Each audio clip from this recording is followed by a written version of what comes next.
basura sa Sira.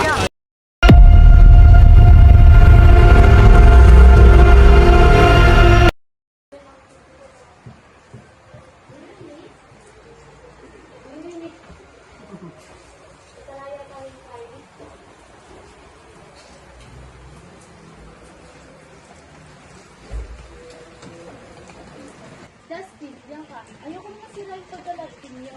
Pero mali ang ginawa nyo. May waste segregation na ginagawa dito sa bahay ng kuya. Dapat natin sunod.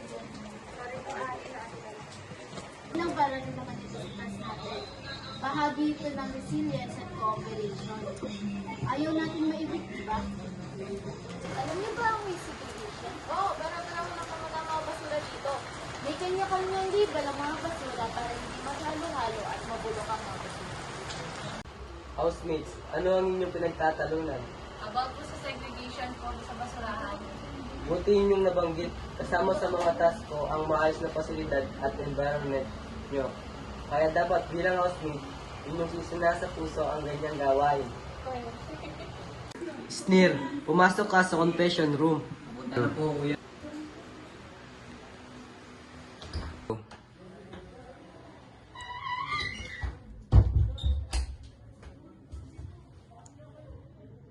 Sneer, ituro mo sa mga tao sa aking bahay ang tamang gawain upang maging mas maayos ang environment nyo dito. Kahit nasa loob tayo, may environment tayo. Parang kapag nasa outside world na kayo, maganda ang katangian yung pinapakita sa mga tao. Guys, pinapagawa si Kuya Tas. Magnet of environment natin.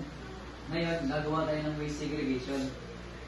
Para sa task na ito, kailangan yung bilisan kung sa dapat ilagay ang mga basurang nariyan.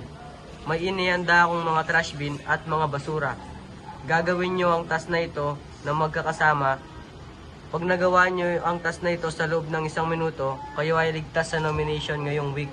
Good luck, housemates!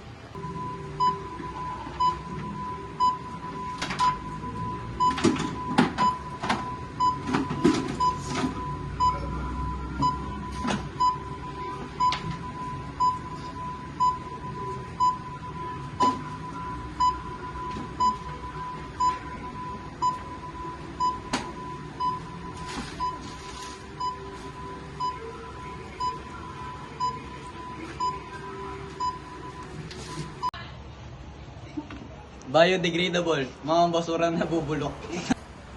Non-biodegradable, mga basura na hindi nabubulok. Recyclable, mga basura na maaari pang gamitin. Toxic waste, pwedeng maging sanhi ng kapahamakan. Congratulations, housemates! Nagawa nyo ng maayos ang aking pinapagawang task. Kung kaya't kayo ay safe ngayong week. Karamihan sa atin ay nagrereklamo sa mabagal na pagkuha ng basura, ngunit sa inyong palagay, gobyerno lang ba ang may kasalanan nito? Alam niyo ba, karamihan ng mga basura ay galing mismo sa mga kabahayan? Ayon sa National Solid Waste Management, 56.7% ng basura mula sa residential areas. Kaya dapat sa bahay pa lang, matuto na tayong mag-segregate. Ang mga basura na nagmumula sa mga kabayan ay ang kitchen waste, tulad ng pinagbalatan ng prutas at pinagbalatan ng gulay.